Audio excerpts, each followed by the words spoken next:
Hello, world.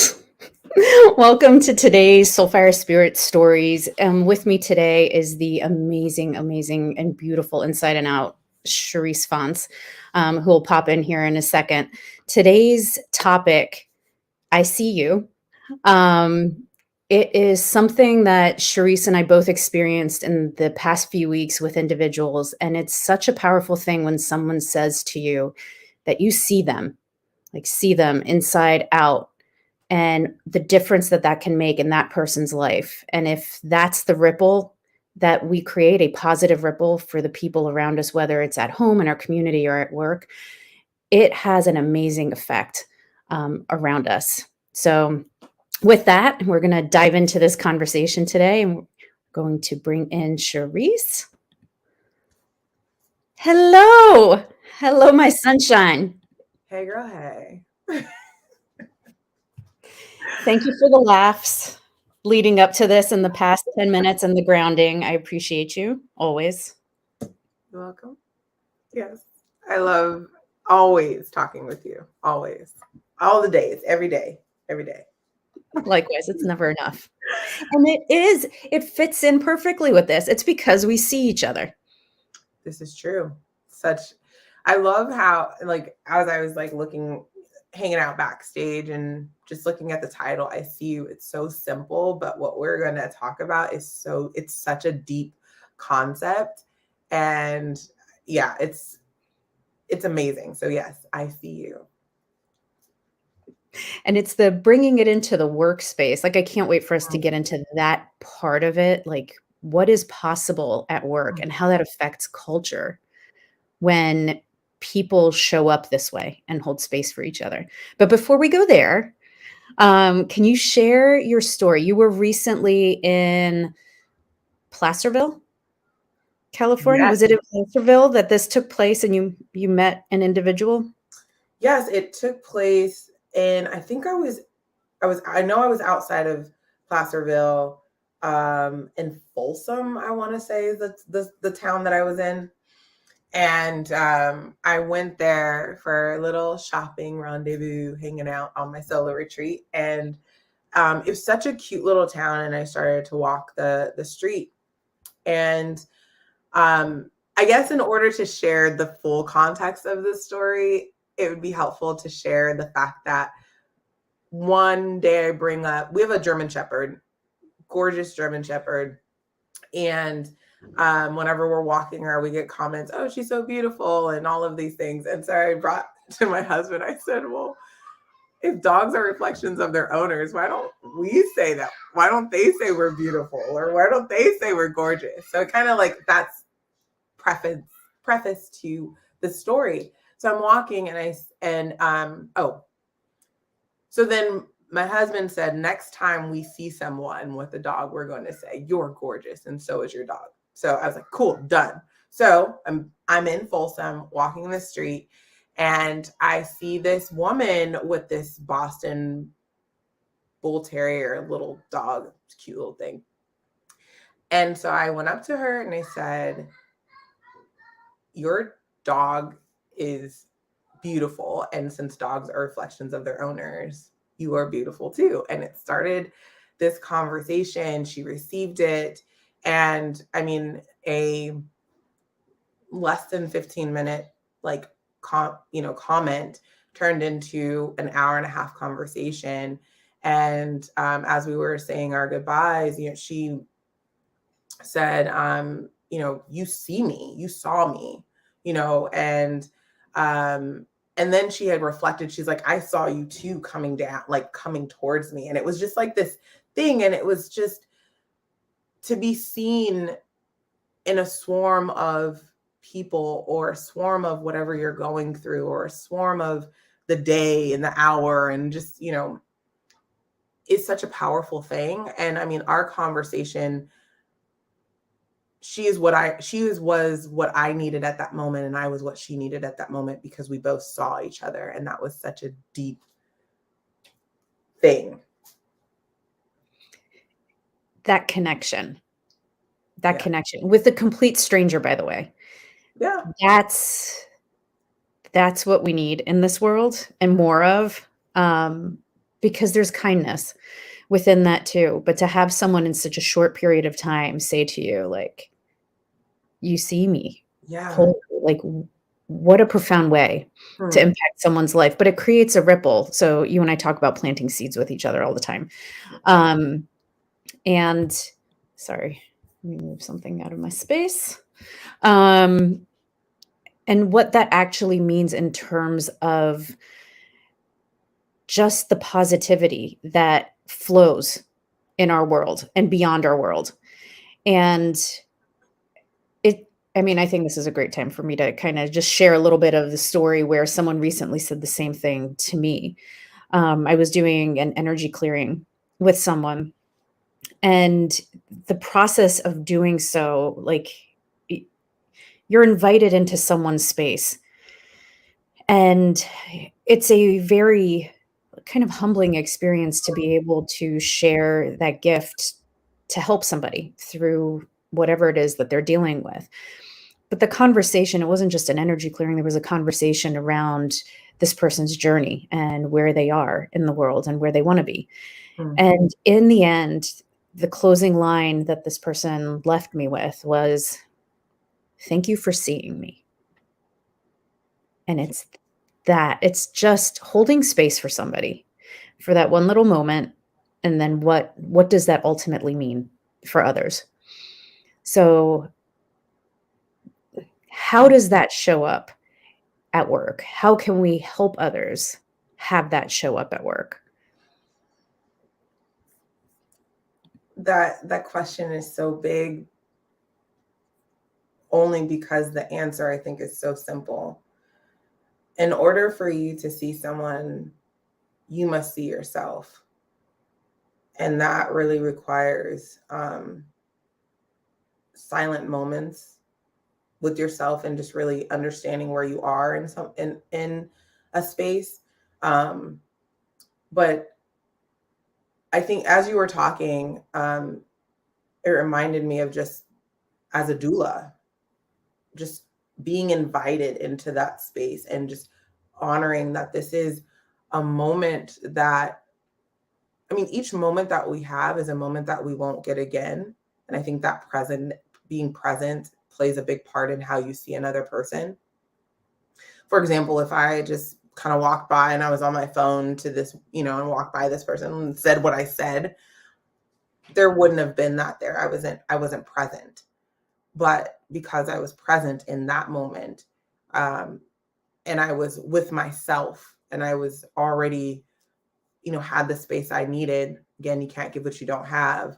I was able to do that for someone else. And I think in the workplace, there are, at least what I'm experiencing, or have experienced, there are less moments of being present in the workplace. It's always the next thing or the next thing or the next thing. And it's like this and then that and then this and then that and then this and then that. And it's like at Culture Circle, we are present enough to like laugh and have awe moments. And I think that plays a big part in how you see someone else and how you take time to see someone else. I mean, it's it's also not in the physical sense too. I think that's something we should really pay attention to. It's not just like whether I'm looking at you, I see you. It's like, I guess that should be broken down and explained too, because it wasn't that like, oh, I saw this person. Like, yes, I'm talking to her or I'm talking to you, but it's like I am holding space for the space between your words and listening to what you're saying and realizing that I'm the observer observing the observation in this story, in this context, and whatever biases or beliefs or egos or whatever isn't entering this space because I'm seeing you, not me in you, if that makes sense. It totally makes sense. Sorry, I was on mute because my whole house decided to come to life after being silent all day during the live webcast. That works. I mean, where's baby Mikey? That's all we need, right? We need baby I'm Mikey. okay. He can come anytime. Let him share his wisdom with us. Oh, baby Mikey, yes, and babies actually are really good seers too. Go That's ahead. Yeah, that's please explain. well, like they can sense the vibe of someone, and I would say like between baby Mikey who's 3 and Charlotte who's 6, like Charlotte looks me straight in the face when she's talking to, like in my soul of like, I am here with you and I am listening to you. And I think kids and children are very beautiful seers because they don't really care what you look or smell like. They're just holding space for you, and that beautiful exchange of energy that happens when you are present. They're so good at being present. And I think that is one of the keys to being able to see another human and another being, another person in their essence. I love what you said. And to kind of pull that out a little bit more, when we're saying I see you, it's not that I see you, and you mentioned this, that you're in front of me and whatever, and like you look a particular way. It has nothing to do with that. It's I see your soul. Mhm. I appreciate you for whoever you are in this moment today, and I'll hold space for you. Yeah. And Yeah. it's that simple. And you're right about work. We don't slow ourselves down to be able to do that. I mean, for most of my career, it was always reactive. Whatever is happening in the moment, we're reacting to another person's words, their body language, um, their presence, and what is being conveyed without words in that moment. Hmm. And instead of just stepping back from our own reaction, maybe defensive mechanisms or ego or whatever is in our own space, we react to whatever is in front of us. We're not allowing ourselves that connection to be able to hold space for that person wherever they are, like mind, body, soul in that moment. Because a lot of times, and we talk about this at Culture Circle too, a lot of times people are going through something. Everyone has something that they are going through. And 99.9% of the people out there don't talk about it, especially at work. So if someone's having a bad day or someone is just angry all the time, there's usually an underlying factor, but we usually take it upon ourselves to react defensively to whatever we're sensing from that person. Mhm. So if we hold space, you're right as well about calming ourselves to that point, quieting our minds to that point of being able to take a look at our own selves. Do we hold space for ourselves? Do we see our own self Right. fully? Right. If we don't, Hmm. then how do we hold space for others? We're constantly in this defensive and reactive mode mentality. Ego reacts, humanity responds. And the visual that I got, and even just hearing the words I see you reminds me of the movie Avatar. And that was something that was really big in that movie. It was like being able to see and how they connected with nature.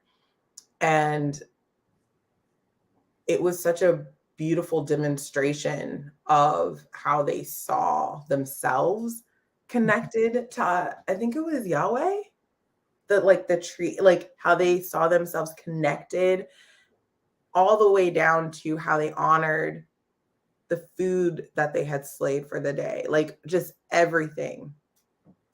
And it really does go back to, how do you see yourself? And some people would rather avoid that question. Mhm. Is like, how do you see yourself? Do you see yourself with a pile of labels on top of you? Do you see yourself as like in a physical, like this is, do you see yourself not where you want to be? Because that plays a big part of escapism. Do you see yourself always as a work in progress? Do you see yourself as the observer observing the observation? I think those are really key questions to ask and honor. as you're going through this, because to see another human really does ground and connect us in humanity and that unity that is within it. And it's such a deep concept. And we know when someone sees us, and we know when someone just like, we're just like, okay, we're just this. And not every person that comes along, I think this is important to say, has the gift of seeing other humans.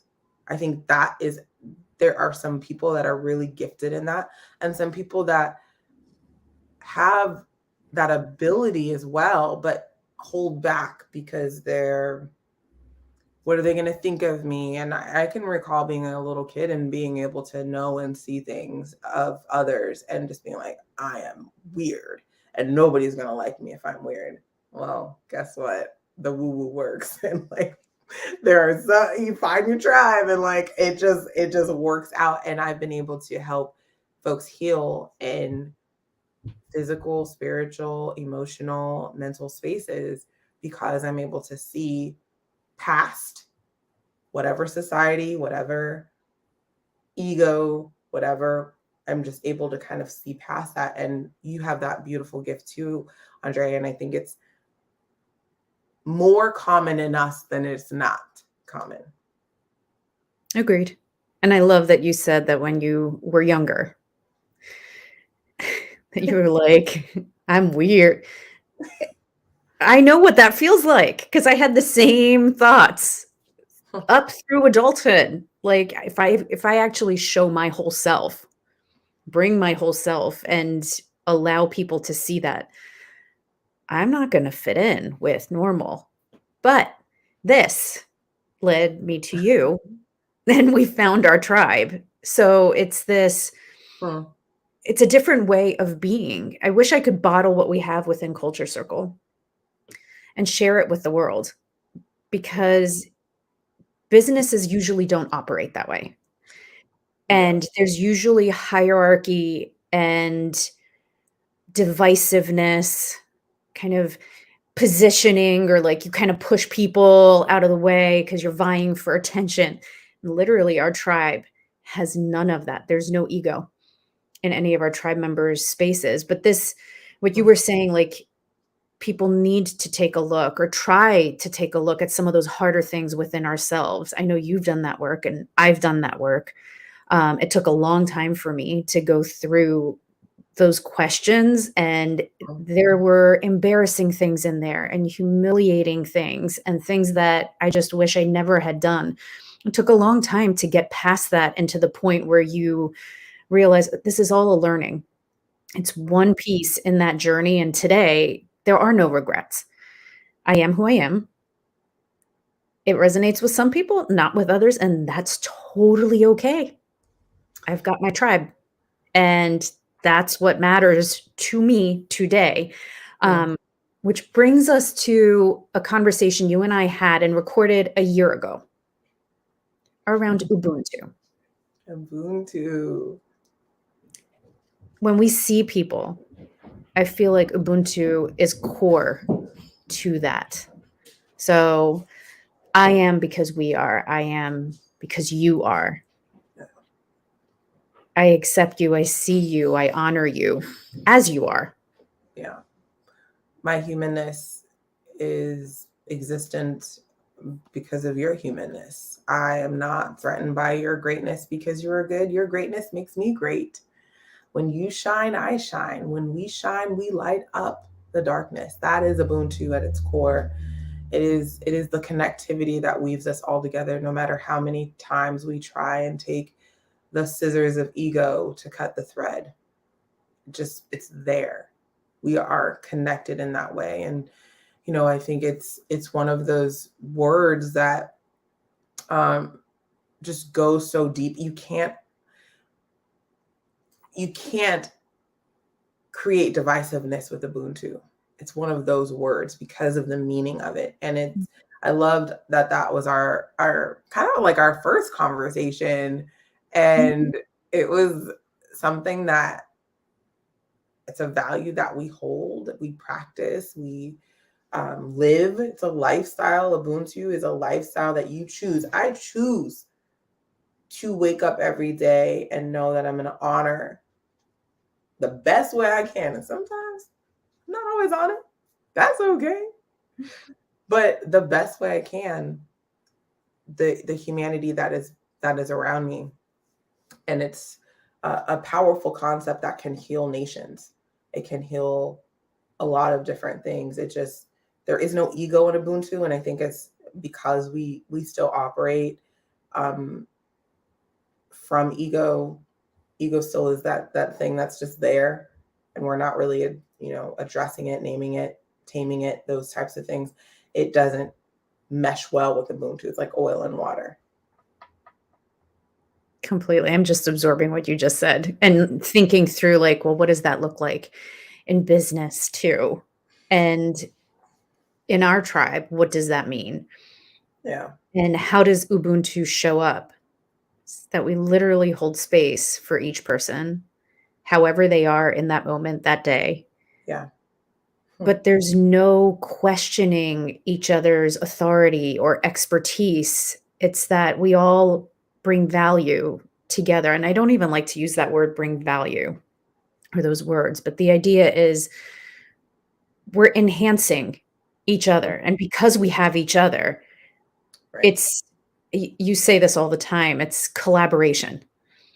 And that type of collaboration and team building, tribe building together creates amazing outputs that help so many people. So it's not about your way or my way or someone else's way. It's our tribe's way. And our tribe comes together and shares thoughts, ideas, and then we build it. Right. And it's resonated with others. It's resonated beyond culture circle. We build from a lunar perspective, not a linear perspective. I think that's important to also say. It's like,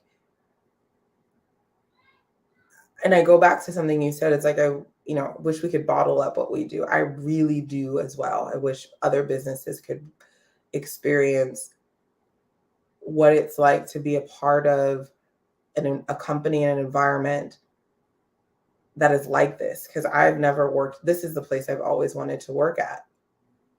And you're right, we don't, I mean,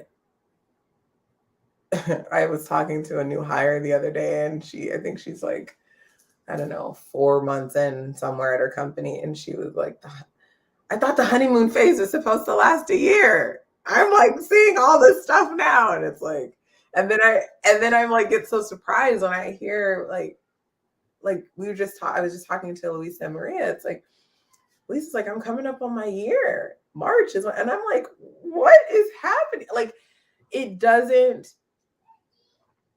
I'm trying to recalculate from past experience of being at a workplace how this works, because we are still laughing the same we did when we first met. We are still collaborating, if not better. And not to mention where the business has taken us. But if we look at our individual lives, I mean, running marathons, running more than we ran before, going into spaces, bringing more, what is it? Raising families, adding to family, like all of these things. And just, it's like, wow, that's what Ubuntu can do for your company.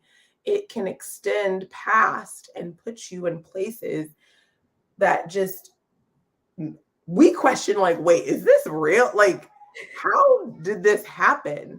Versus like, oh gosh, this is happening. And we go into spaces and we hold that space for companies that aren't there yet, that want to get there and that are working on getting there. And I just find it fascinating that Ubuntu really is that tie to what we're doing. Yes, connect with me. I like you need Charisseisms to the world out there. You need to follow Charisse on LinkedIn and hear what she has to say every day. I don't post every day, but yes, listen to the Charisses. I love that. The Charisseisms. That's what they are to our tribe too.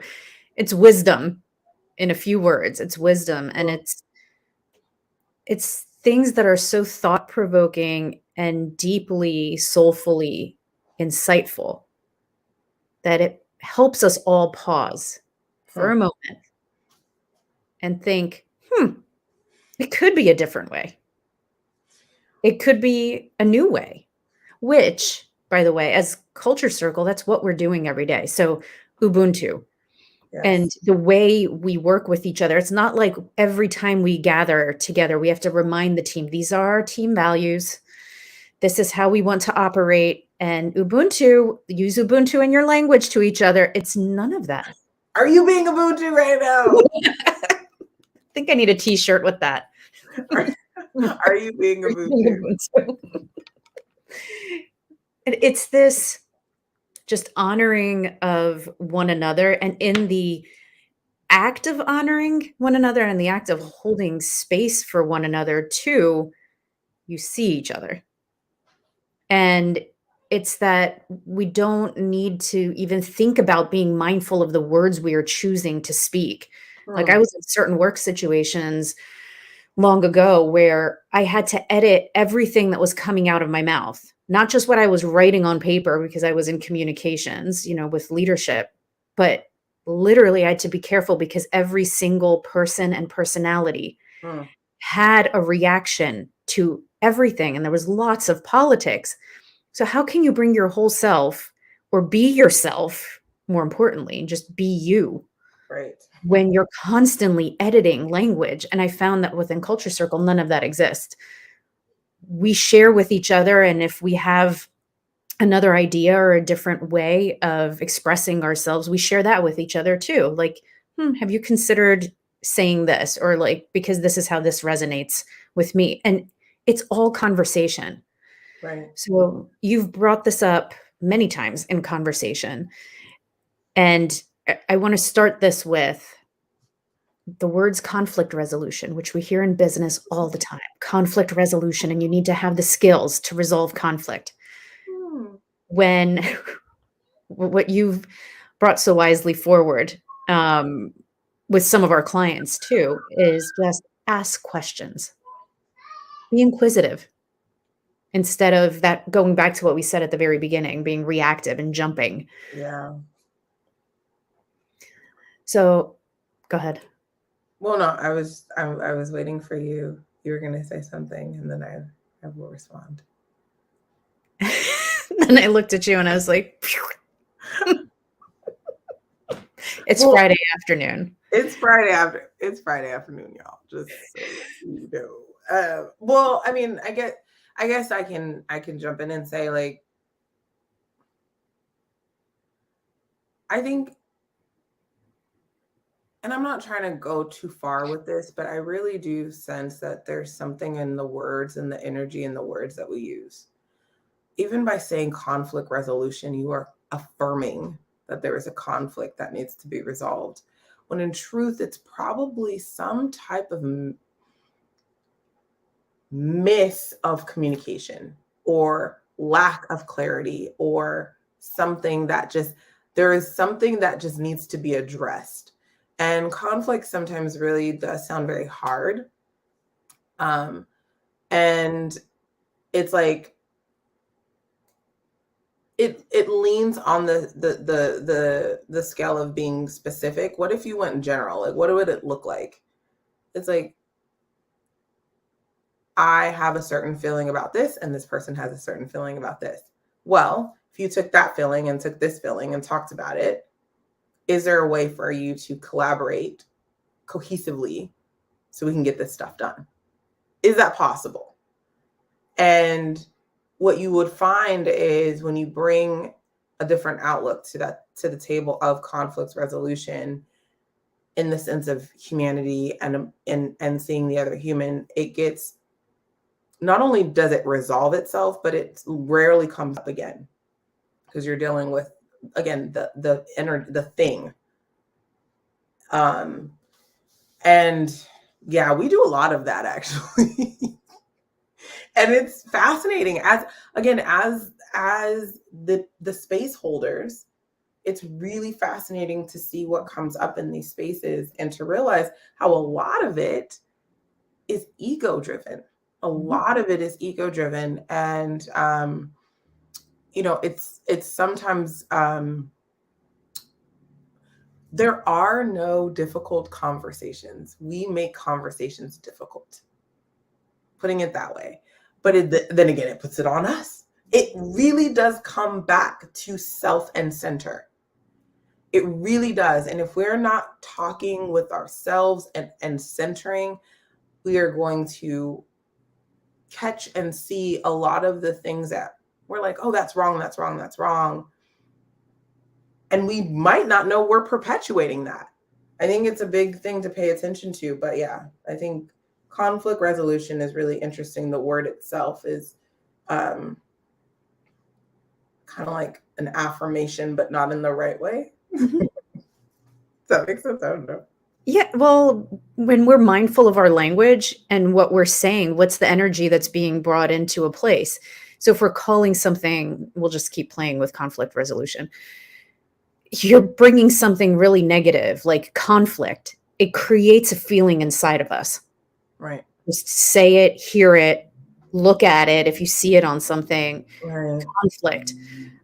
What does that mean? So then Right. fear pops up, anxiety pops up. Like, how is this conflict going to show up? What's going to happen to me in this space? Right. So in leadership development, when we work with, we work with everybody, not just executives, Right. but um, when we have conversations, it's this idea that not an idea, it's literally our action. It's holding space for a person in that moment, going back to I see you. It's asking questions and allowing a person to open up so that we can get at whatever is in their space that day. But conversation, even if there's something that's not feeling right between like between us, between others, it's a matter of like, I'm feeling this way. I've Huh. noticed this. And then it's a conversation. But the interesting thing is too, feedback is right up there with conflict resolution for me, because it's been kind of brainwashed that like I'm giving you feedback, but it's always followed by you need to change or you need to do Hmm. something, instead of a conversation around I've noticed, why is that? Inquiry, Right. That curiosity. curiosity. Well, what's interesting? You bring up a great point, but business was never designed for that. Business was designed for 8 a.m., 9 a.m., 10 a.m., Mhm. 11, 12, 13, 14. It was never, it wasn't there.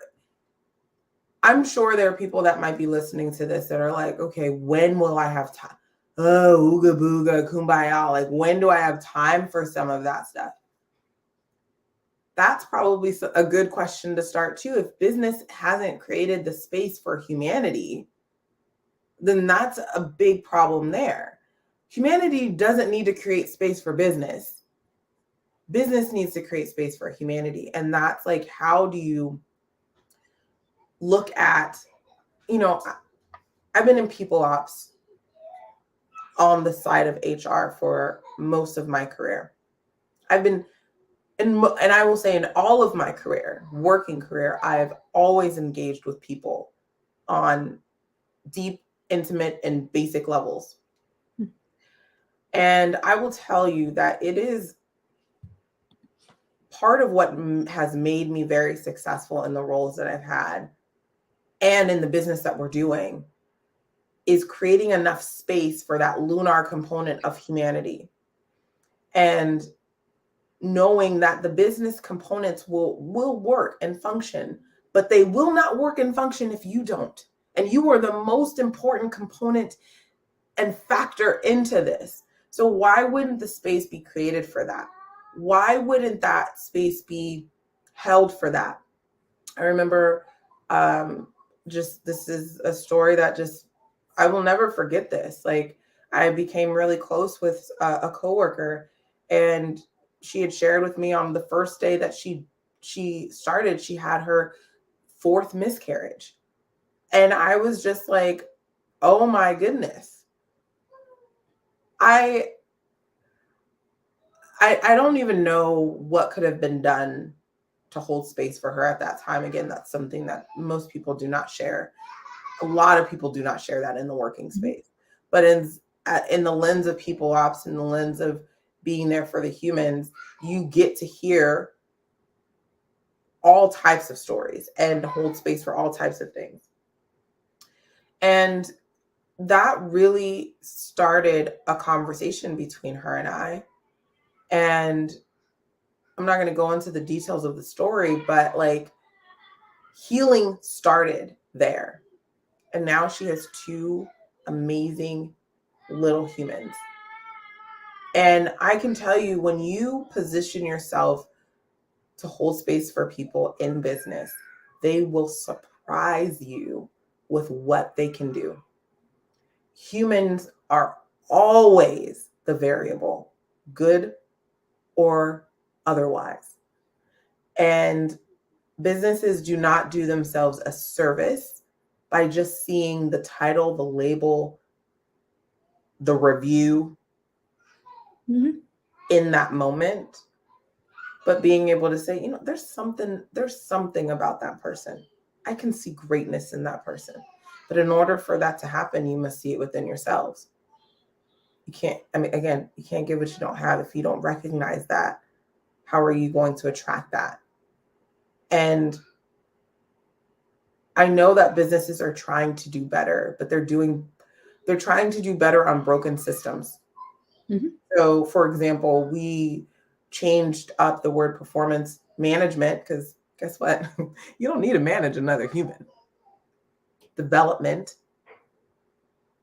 Performance development, it just makes the conversation a lot more fluid, a lot more open, a lot more empowering for both.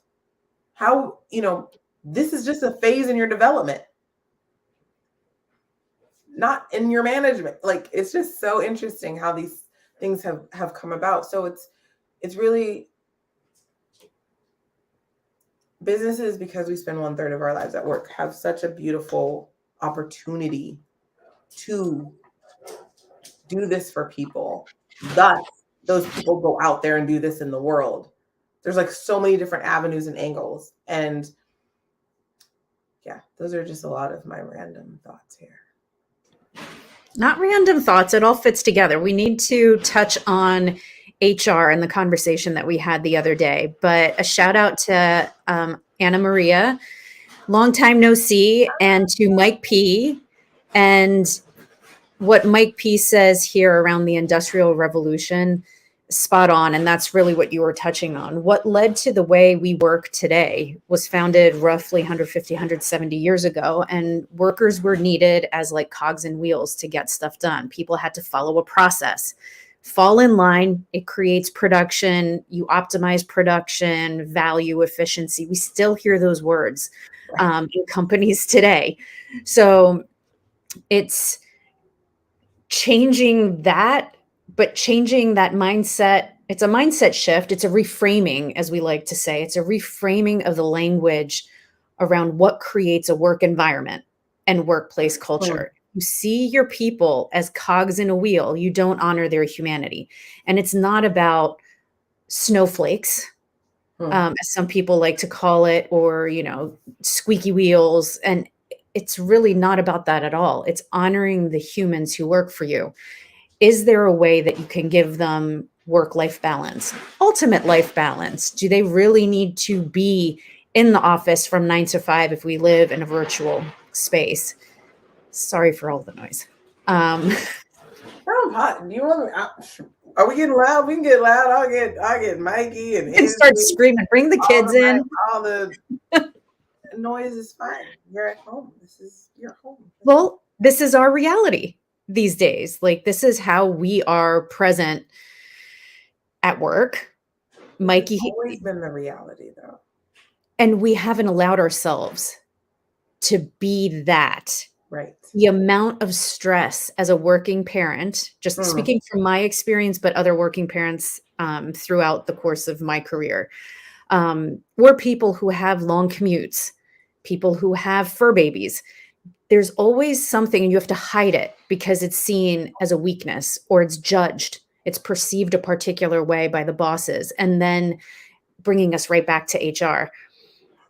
What does HR allow for us to have? And is one person going to have a certain benefit, but then we have to give that same benefit to somebody else, and it creates problems for HR. So the conversation you and I had yesterday, the day before, was around human resources and even people operations. And the amazing thing of both of those, both terms and departments and companies, is that they don't hold space for the human. It is very transactional. You get your benefits done, your performance reviews go in, they follow up on XYZ, but it's very process driven and not organic and caring for the human. When you often, and I'm not saying this is every company, Right. but often when you go into an HR department and you need help, sometimes they direct you to the process or whatever exists currently, or they direct you back to your boss who you can't talk to for whatever reason, or they tell an executive whatever you shared with them. So there's broken trust. So these teams who are supposed to be helping the humans at work, it creates a more prohibitive environment where you can't be you. So holding space, if it doesn't happen in the team who's supposed to be taking care of all the people in the company, how do you hold space for anyone outside of that? I mean, you just brought up something huge. I mean, HR has a lot of broken trust with the humans. I mean, we've talked about this before, and I love when you get into history around anything, any topic, like any topic. I love when you get into history, and I appreciate Mike bringing up the Industrial Revolution, because that plays, people don't realize how big of a part that plays. And if you look at the timeline, HR came in to help keep workers and to protect that business. They were never really there to ensure that the human was holistically okay. And that energy, and that there's traditional HR, which are in a lot of corporations right now, a lot of businesses right now, and they have broken trust. But where else are your people going to go? Where else are they going to do, especially if they have a manager or boss that isn't approachable? And then how much do you share? From the beginning, it's just like a lot. And I've experienced just people questioning the function of HR and having that underlying nature. Like we know, it's almost like I look at my dog and I'm like, I know you derive from a wolf. Like, I know you got that in you. Like, I know, right? Like, people know that there's some reason why HR was brought in, and they know it wasn't specifically to honor and help them move things forward. It just has evolved into that because companies have realized we're not going to be able to keep great people who want to be treated like human if we don't add in these softer layers, benefits, deep fake perks, whatever you want to call them. It doesn't really matter. But it's important to note that even on the softer version of people ops, you have a lot of that residual that is transferred over. And it doesn't matter what you call it. It can't get wet by the word water. It doesn't matter what you call it. It's all in the energy of what is being conveyed, what is being felt to the people. Do you see your people as people? Or are they on a spreadsheet and easily disposable? And businesses, I get it, are going to have to make hard decisions, but it is a lot. I don't even know how I feel about the statement, but I'm just going to flow with it. It's a lot easier to make the harder decisions when you see people like humans, because then you know exactly how to go about it. And that could be like, hey, team, our business is not doing really great right now. I'm still trying to figure some things out. Like, we might need to do these things, and I'm still figuring that, but I'm going to communicate this with you. You have no idea. And I know the companies tend to try and shield people because, like, what if they all quit? Then that's their path, and that's your path. Like, stop trying to hold on to people that don't want to stay. That's another thing. Like there is a unique path to every human, and there's also a unique path to business, but you will never experience that when you operate from fear energy. You'll never experience that when you operate from scarcity energy. And you will never experience that when you don't see the people that you have right in front of you. How do you know that this person doesn't have an idea that could potentially save the concept of your business? I remember working for a CEO, and this person was sitting on a gold mine. His staff came to him and told him what it was. Didn't listen to him at all. I think within 3 to 5 years, whatever they said would have made this I mean, not about money, but from his focus, it would have made it $1 billion company. And at that time, he just didn't listen. Every company has people in their company that are like that. That are like, I look at things a little bit differently. What if I share this? But you would never know if you never first see them as human. Because when you are seen as human, that circle of safety starts to come into play. And I think that's one big component to Culture Circle, the environment, is that circle of safety, and feeling that and knowing that it's not the visual I'm getting is like when you change like the transparency of a color. It's like, oh, it's like sometimes it's there and then sometimes it's not. No, it's there. And we've been able to kind of see it in different climates. And that's a big thing, is like your people are always looking at what climate things are changing. Is it a hard time? How am I being treated? If you're stressed, am I going to be treated negatively? Bad? Am I going to get the happy email, or am I going to get the negative email? We don't have that.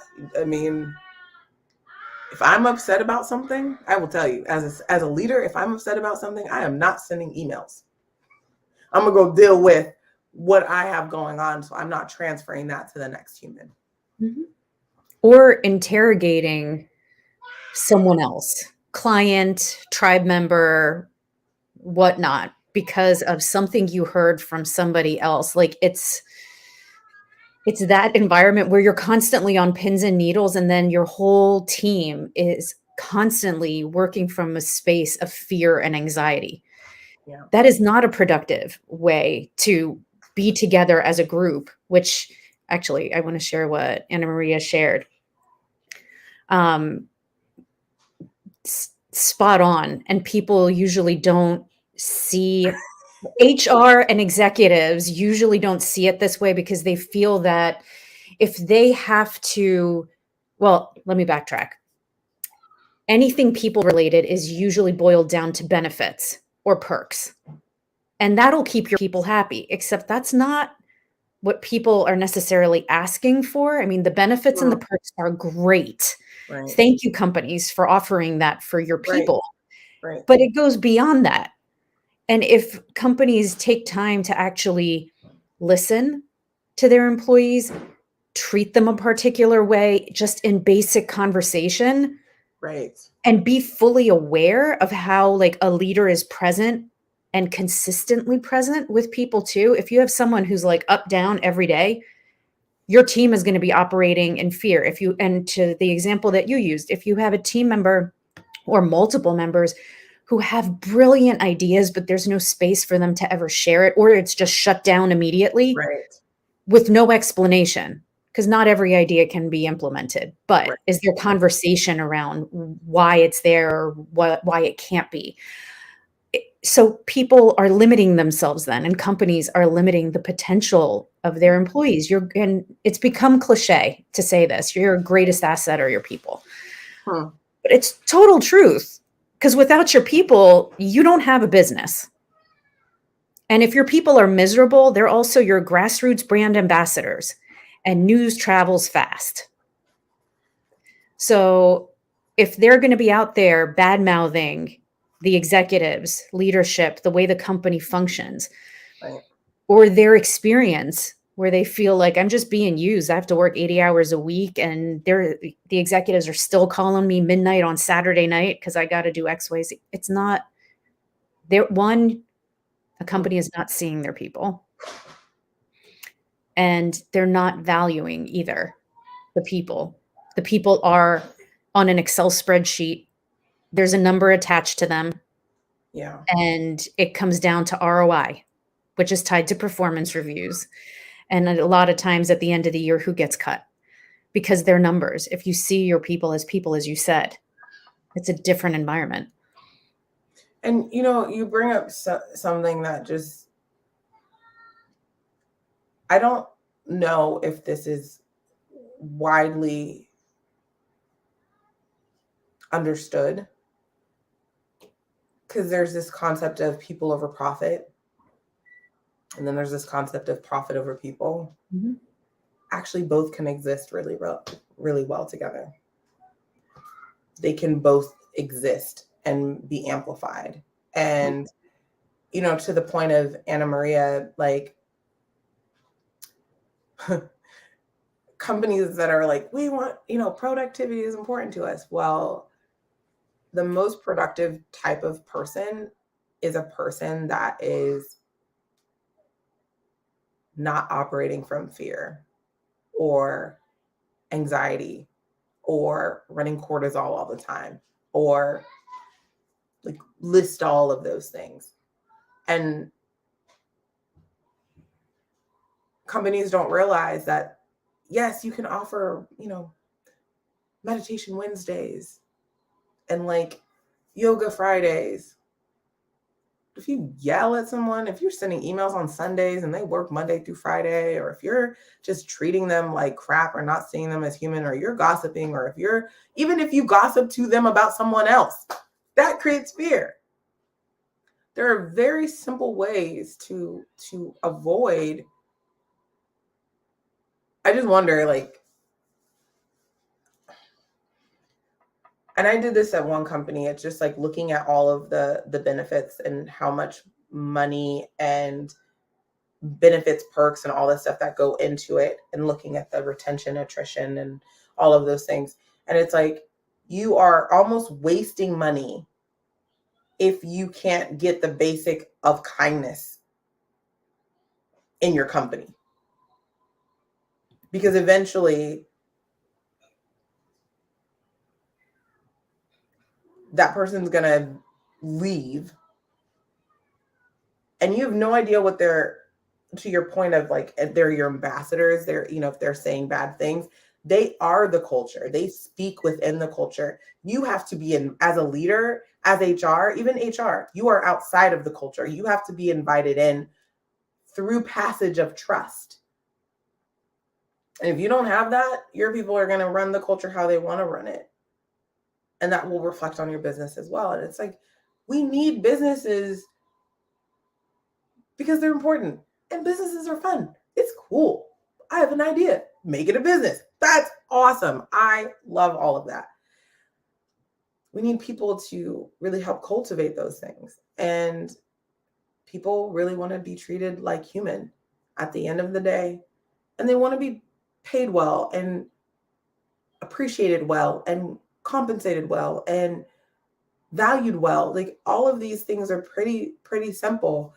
It's just when it gets complicated when you're looking at it through the telescope or the kaleidoscope of profit, industrial revolution, number sheets. It just it doesn't add up. It won't transfer over very well.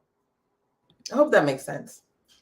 It totally does. And executives in every company, I shouldn't say it in absolutes, in most companies, are looking at everything that goes into their people as part of operations expenses.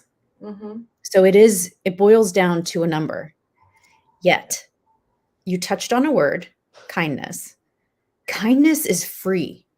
And it literally can transform and make or break the culture in your company, which directly impacts productivity and efficiency and your bottom line numbers.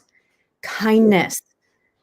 Leaders out there, as part of leadership development, kindness courses, how to hold space. And if you don't know how to interact with team members who are quote unquote difficult, or whatever quote unquote conflict is there, opportunity for growth with each other and understanding.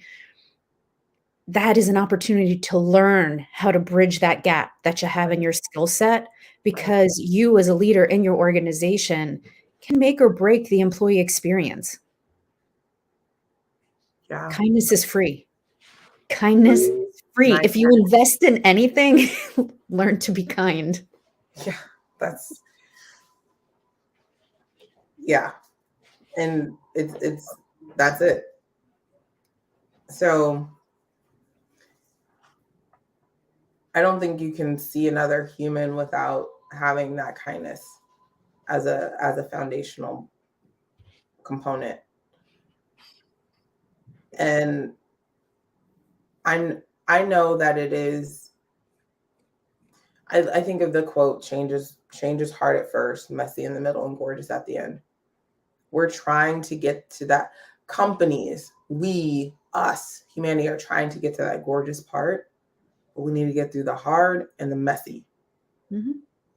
And the hard is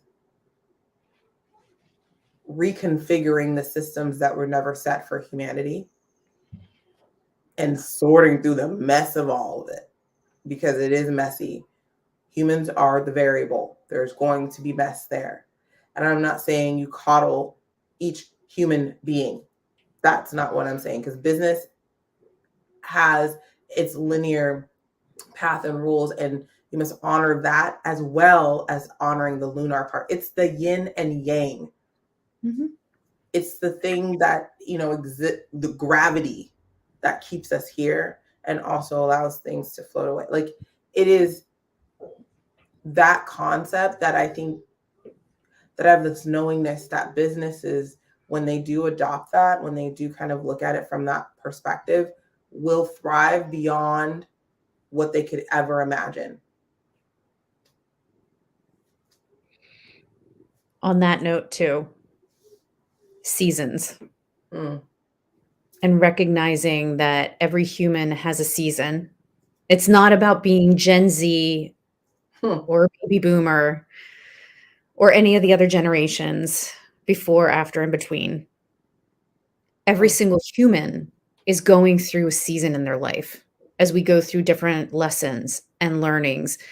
And in that, you cannot create within a company a one size fits all model. All of your humans are in a different place, but a company too has seasons as it's continuing to change and evolve over time. But when you bring both together and there's understanding in both, yes, growth is hard.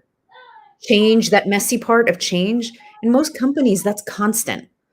Hmm. But there's an understanding of that messiness of change, and it's not about making mistakes and getting your hand slapped if you misspoke or whatnot. It's just embracing the change and understanding the humans who are the variable through all of this and holding space for them wherever they are in their journey as well as wherever the business is. But you bring those two together, you can create a very successful future.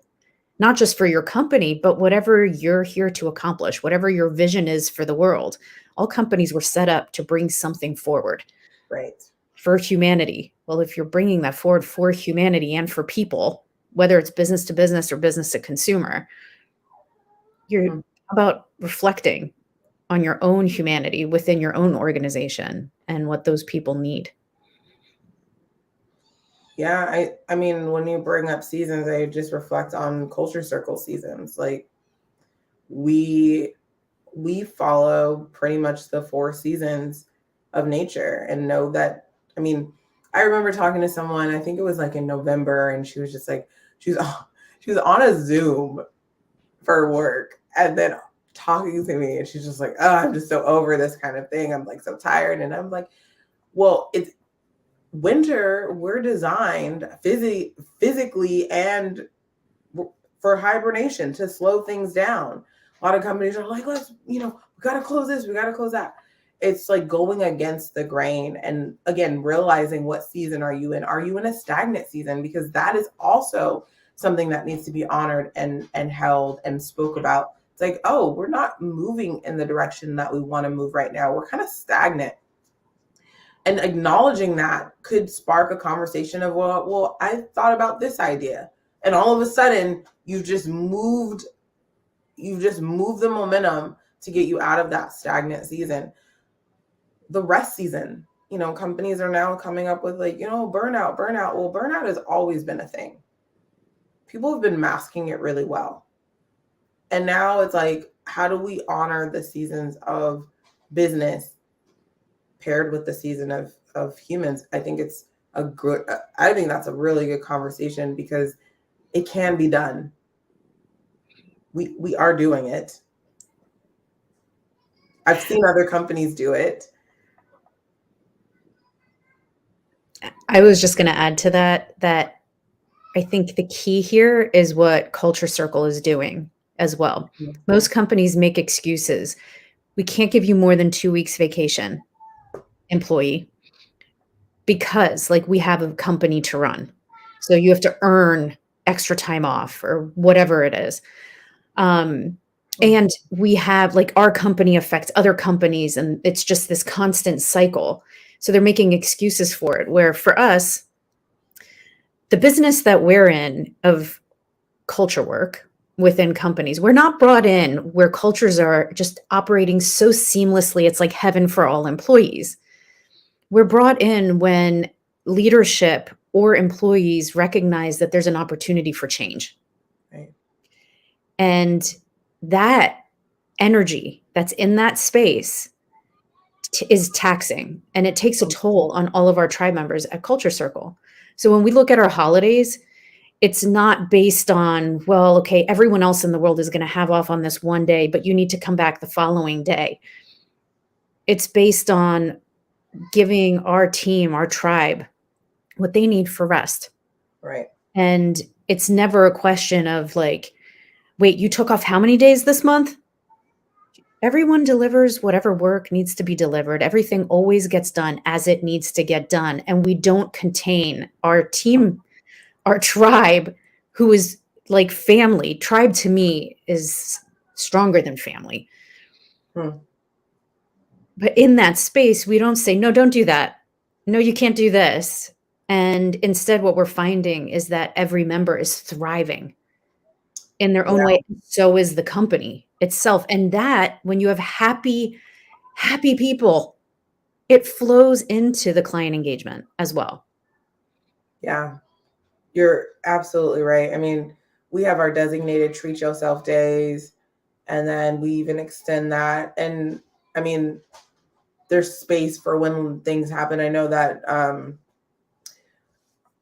being in Texas this last time with the winter storm coming up, we kind of reflected on what happened last year, and how that whole experience was a lot for our folks in Texas. And we basically shut a lot of things down. We're we have no idea what is happening. And we have the shout out to all of our client partners, because you are all amazing. And I'm seeing a little note from Matt. He's like, you find what you're looking for. We are attracting really great companies that get it. Sometimes they need a little bit of fine tuning, but we have the honor to be able to say, hey, we just need this space. And we, like you said, we get it done, and we move. Magic happens. But in order for that to happen, it reminds me of when you're working out. The muscle isn't created in the working out, it's created in the rest. And so we must have that rest point and know when to rest. And I think we're really good at doing that and seeing that and speaking that. And a lot of us have had workplaces that were just unkind. And I find that there's a lot of healing that happens in Culture Circle. We're healing from these experiences. And we talk fluently about money. We talk about our time. We talk about what we need. We ask questions. And from everything that I've seen and experienced, it's all been met with kindness and being present enough to give a thoughtful answer, or to say, I don't know right now. I think that I wonder if that, like, we looked at all of the words we used in 2021. Like, I don't know, probably is a big one. It's like I don't know, but we always figure it out Mhm. between us. And companies that have multiple employees can still have that same, because again, there's micro cultures or microcosms within each company. It's just cultivating. It's like multiplying. It's like the larger you get is just how do you multiply that? It's going to multiply from the thing that it is coming from. So, yeah. So multiply from space of positivity, Yeah. Kindness, kindness. I think humanity. that's our takeaway right now. Kindness. It's free to be kind. It's free to be kind. It can change your culture. And the investment in kindness is free. I'm saying that again, free for everyone who's looking at ROI in people operations and expenses and budget through the year. And then honestly, I'm looking at the time and I can't believe that it's flown by already. This is So what we do. We talk for we can talk for so we could talk into tomorrow morning about yeah, every topic. every single topic. So you touched on rest, Hmm. and I think that's the perfect segue for us to close out for today, because you can't give what you don't have, as you said earlier. This is true.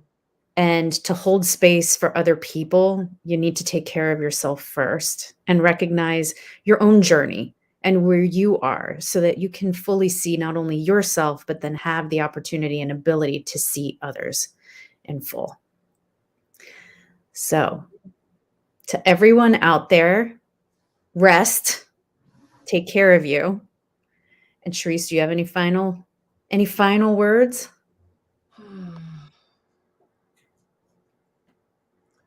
We started this conversation with I see you. And I love the visual of an exercise of everyone that has listened, everyone that will listen, to go to the mirror. And as silly or goofy or weird as this may sound, just look yourself in the eyes and say, I see you.